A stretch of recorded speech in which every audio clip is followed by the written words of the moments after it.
Well, welcome back to the reading of the poem of the Man written by Maria Valtorta, Volume 3, Chapter 336, Part 1, The Crippled Woman of Korazim, 21st November 1945.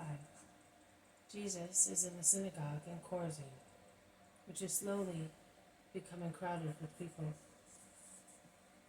The elders of the town must have insisted that Jesus should speak there on the Sabbath. I gather that by their arguing and by Jesus' replies, we are not more arrogant than Judeans, but the people of the Decapolis, they say, and yet you go there several times. I do the same here. I have taught you both with words and works, and with silence and action. But if we are duller than others, you should insist all the more. All right. Of course it is all right. We allow you to use our synagogue as a place where you can teach, because we think that it is right to do so. Accept, therefore, our invitation and speak.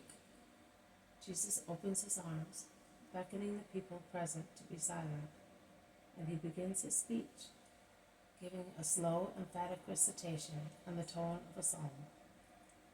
Arauna, replied to David. Let the Lord my King take and offer as he likes.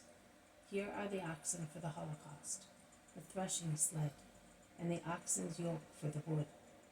Arauna, O King, gives all this to the king. And he added, May the Lord your God accept your offering. But the king replied and said, It shall not be done as you wish.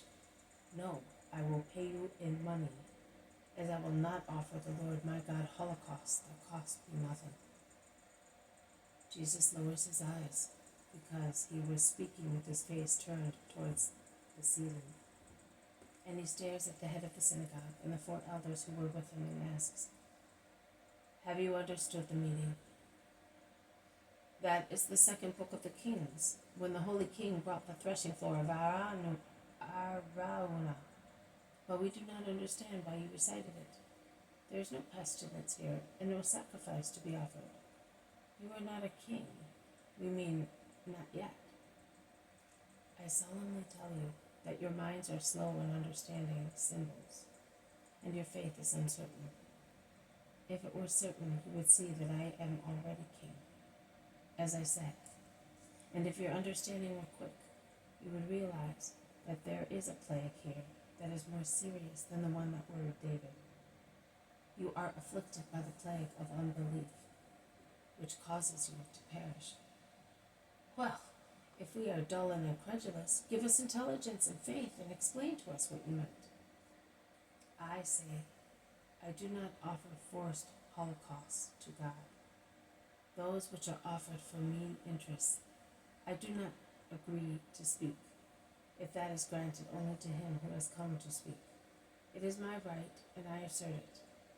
Out in the sun or within closed walls, upon the mountains or down in valleys, on the seaside or sitting on the banks of the Jordan, everywhere it is my right and my duty to teach and to buy through my work the only holocausts that are pleasing to God, converted hearts made faithful by my word. Here, you people of Korazim have granted the word to speak, not out of respect and faith, but because there is in your hearts a voice that torments you like a woodworm gnawing at a piece of wood. This chilly punishment is due to the harshness of our hearts, and we want to make amends for your purses, not for your souls.